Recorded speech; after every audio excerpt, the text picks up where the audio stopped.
Olá pessoal, uma grande alegria podermos estar novamente juntos. Meu nome é Marcelo e eu vou contar para vocês um pouco do que aconteceu no encontro 4 do ciclo Diálogos sobre Evangelização da Família à luz da doutrina espírita. O tema do nosso encontro foi o despertar do evangelizador. Este ciclo de diálogos é uma realização de 3 casas espíritas: a Associação Espírita Mãos Unidas, de São Paulo, o Centro Espírita Paulo de Tarso, de Vinhedo, e o Grupo Espírita Caminheiros do Amor, também de São Paulo. A nossa proposta é realizar uma formação dialogada, em termos de muita troca de ideias, muita interação, sobre temas que são estruturantes ao trabalho de evangelização. Por isso a gente usa essa analogia da árvore, as raízes, o tronco e a copa. Então, nesse ciclo de diálogos, nós estamos olhando para as raízes, para aquilo que fundamenta o trabalho da evangelização. Assim, dividimos os conteúdos em 3 blocos. No primeiro, os encontros 1 e 2, nós falamos sobre o objetivo geral da evangelização. O que é a evangelização? O que é que nós queremos? Nos encontros 3 e 4, nós falamos sobre nós mesmos, nós os evangelizadores. Que habilidades, que conhecimentos, que atributos precisamos desenvolver para dar conta daquele objetivo. E nos encontros 5 e 6 falaremos sobre os nossos evangelizandos. Quem são nossos evangelizandos, como eles se desenvolvem nas várias fases ao longo da vida. Nós iniciamos este encontro compartilhando um pouco de repertório das nossas casas com uma música chamada Reencarnação. Essa música ela pode ser trabalhada de 7 anos em diante e as crianças gostam muito. Ela vai utilizar a imagem de uma gotinha que se evapora, chega ao alto, embarca na nuvem, depois volta de novo à terra por meio da chuva, e onde ela passa, a terra floresce. O sol que some à tarde, no outro dia vem, dando oportunidade de se fazer o bem. Então são imagens que vão mostrando que a reencarnação é a divina oportunidade que Deus nos oferece para voltar à terra e fazer o bem. A seguir, nós apresentamos o resultado de uma enquete que fizemos dias antes do encontro no grupo de WhatsApp. Nós perguntamos aos companheiros que habilidades, que atividades eles se sentem mais à vontade para realizar junto com seus alunos, junto com seus evangelizandos. E esse foi o resultado. E a partir daqui nós fizemos uma conversa. Naturalmente, algumas dessas atividades aí que foram indicadas, elas estão muito ligadas à idade, à faixa etária que os evangelizadores trabalham. Então, por exemplo, quem trabalha com pais, conversar com os evangelizandos, contar histórias, promover discussões e debates, é uma atividade muito presente. Assim como nas outras idades, música, trabalhos manuais, pintura, enfim, uma série de atividades. Mas qual que era o objetivo, qual que foi o nosso objetivo com esta reflexão? É reconhecer que nós, como evangelizadores, temos habilidades ou podemos desenvolver outras habilidades a fim de enriquecer a nossa prática pedagógica. Essa é o primeiro ponto de partida de um evangelizador que inicia o trabalho, reconhecer as suas qualidades, as suas potencialidades e desenvolvê-las a serviço do trabalho. A seguir, fizemos uma reflexão sobre a nossa capacidade de amar e pensando o seguinte, que esta capacidade de amar antecede o conhecimento, o domínio das técnicas pedagógicas, o domínio da didática. É algo que está nas nossas mãos, que é possível a cada um de nós.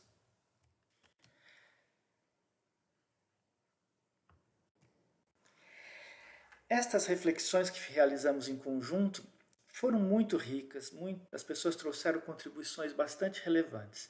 E a partir destas contribuições, dos conteúdos que nós preparamos, nós elaboramos esse texto, o Amor Pedagógico e a Evangelização da Família, que fica como um marco, um registro deste encontro que foi tão rico.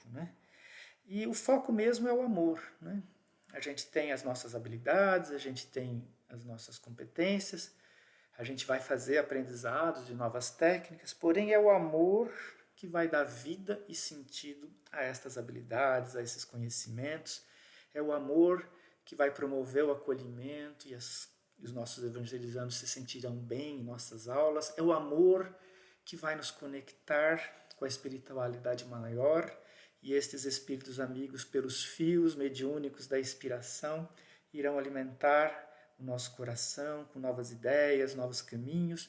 É por amor que a gente vai enxergar o mundo com os olhos, tentar pelo menos, né, enxergar o mundo com os olhos de quem aprende, para que juntos, nesse esforço de empatia, consigamos escolher as melhores técnicas, as melhores abordagens em benefício dos nossos evangelizandos.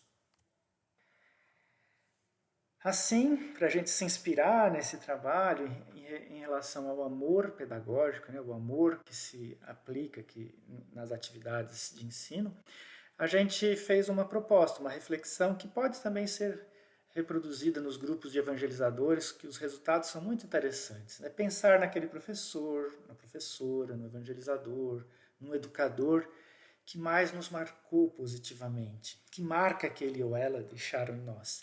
Esta reflexão vai permitir a gente reconhecer que cada um de nós é diferente, portanto, cada um de nós é marcado de uma forma diferente, mas que esses exemplos são muito inspiradores e podem nos conduzir, né, a melhorar, a aprimorar a nossa atividade em sala de aula. Assim, alguém lembrou de uma professora que brincava muito com os alunos, né, e ela se divertia muito. E hoje ela pode usar essa prática junto com seus evangelizandos. Outra pessoa se lembrou de uma professora que era muito rigorosa, que tinha um domínio muito grande do conteúdo, explicava as coisas com clareza.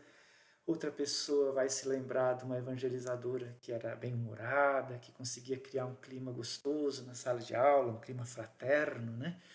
Outras pessoas vão se lembrar de educadores que tocaram profundamente o coração, que ajudaram a pessoa a encontrar a sua própria essência, descortinava horizontes, que despertaram a vontade de ser uma pessoa melhor.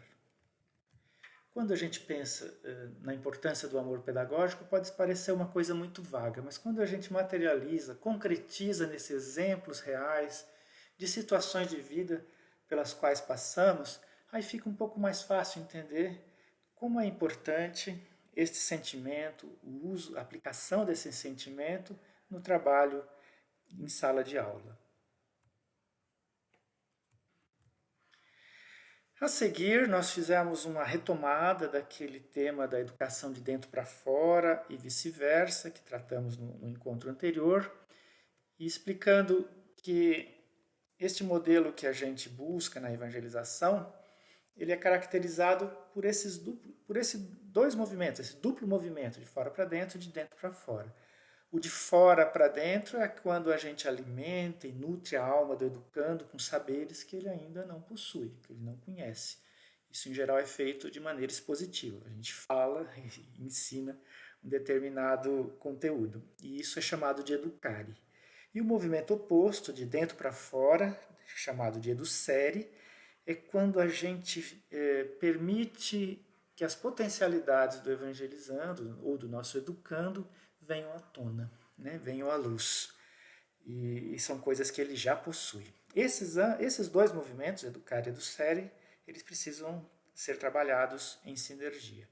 E aí, então, nós recuperamos aquela ideia, né? Um exemplo de uma aula para crianças pequenas sobre o tema Deus Criador, onde esses movimentos de dentro para fora, de fora para dentro, vão se sucedendo.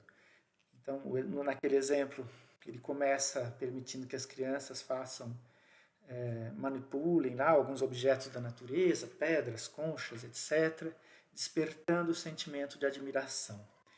Com esse sentimento desperto, a gente introduz tudo isso que vocês têm nas mãos foi criado por Deus. Ou seja, estamos alimentando a alma da criança com uma ideia, que é a ideia de Deus Criador. A partir daí, a gente desperta novamente de dentro para fora o sentimento de religiosidade na forma de gratidão.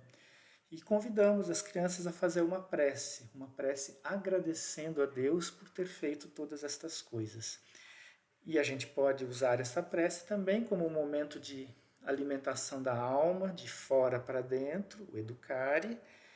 Quando a gente faz a prece, usando palavras simples e que sejam compreensíveis para crianças, a prece como um exemplo. Então a gente vê como a nossa aula se enriquece, isso pode ser feito com qualquer idade, qualquer tema, né?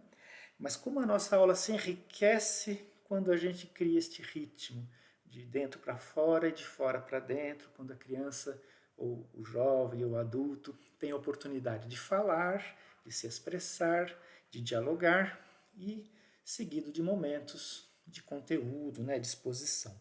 E também como a nossa aula se empobrece se ela for feita somente de exposição oral. Então, aqui a gente vai perder muito, né?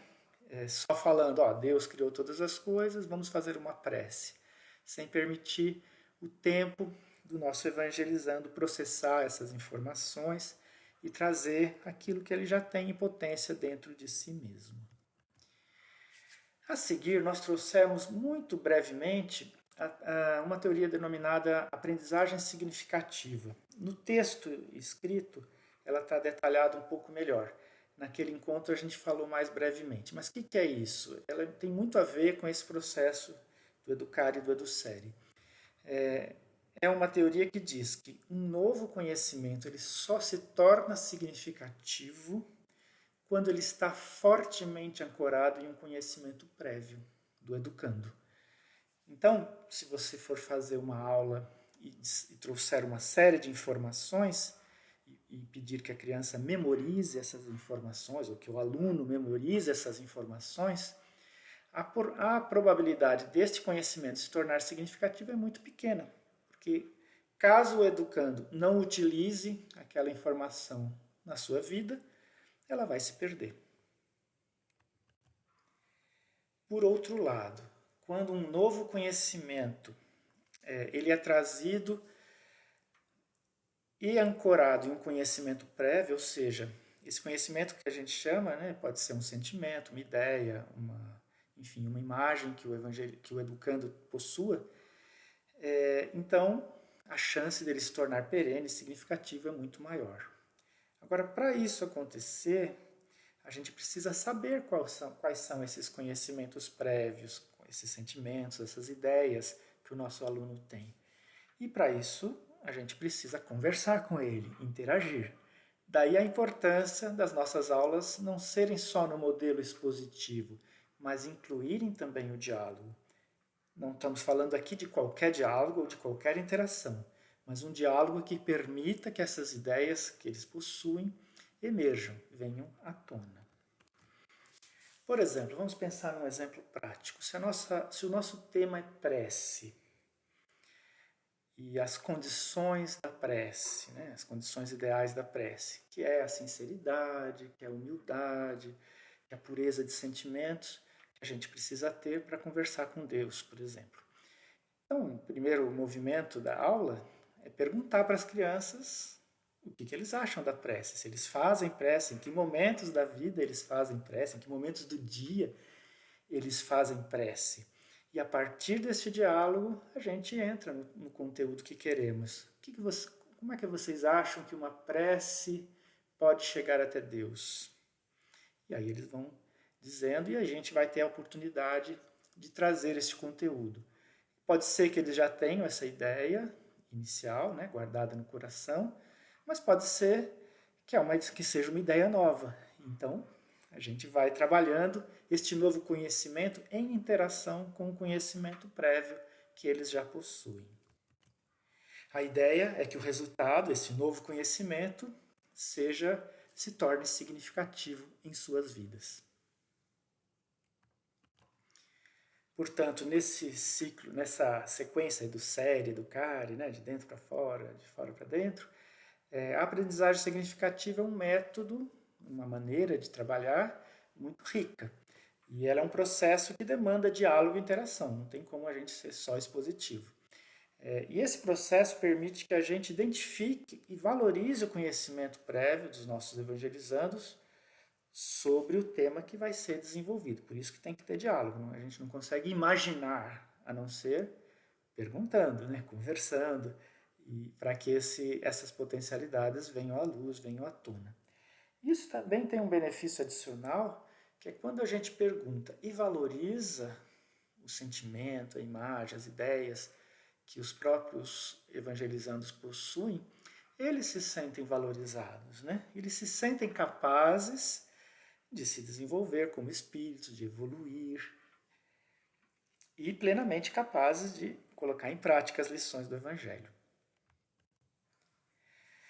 Portanto, nós estamos construindo um modelo de evangelização, né, para que dê conta do objetivo atitudinal que nós discutimos nos diálogos anteriores.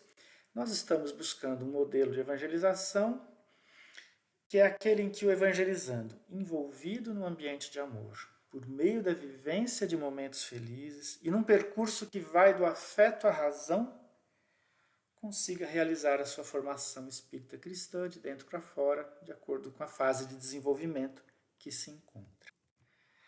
A partir dessa proposição, então nós destacamos os dois primeiros itens, né?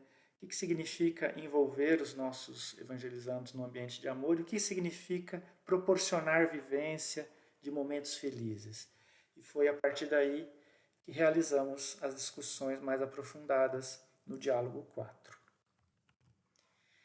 E aí, como eu falei, o resultado dessas discussões compôs aquele texto que eu apresentei há pouco.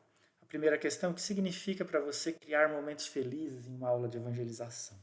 Então, quem trabalha com pais, por exemplo, disse para nós que momento feliz é quando o pai, quando é possível abordar um tema difícil, com dinâmicas, com diálogos, com escutas, e o grupo de pais sai do encontro fortalecido, satisfeito, enriquecido.